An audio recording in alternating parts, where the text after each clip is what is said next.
یہ مقدمہ اگر وقتی طور پر تھوڑا سا کمزور بھی ہوا تو الحمدللہ اللہ نے اس کشمیر کی غیور دھرتی میں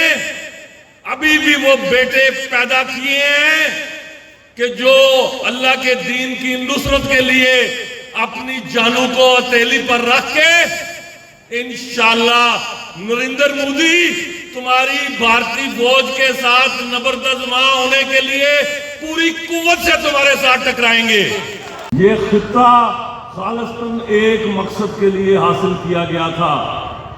اور وہ مقصد کیا تھا کہ یہاں پہ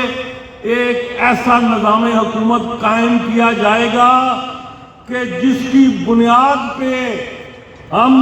مقبوضہ جموں کشمیر کے عوام کی نہ صرف اخلاقی سیاسی سفارتی حمایت کریں گے بلکہ اگر ضرورت پڑی تو پوری قوت سے عسکریت کا سہارا لے کے ہم انشاءاللہ اس جدوجہد آزادی کو کامیابی سے ہمکنار کریں گے۔ مقبوضہ کشمیر میں 1 لاکھ انسانوں کا قتل ہو چکا ہے، لاکھوں لوگوں کو زخمی کیا جا چکا ہے، ماؤں بہنوں کی عزتوں کو پامال کیا جاتا ہے، اور بھارت پھر بھی کہتا ہے کہ ہم سب سے بڑی جمہوریت ہیں۔ اور ہم نے پھر یہ دیکھا کہ مقبوضہ کشمیر کے لوگوں نے اس ہندوتوا کے سب سے بڑے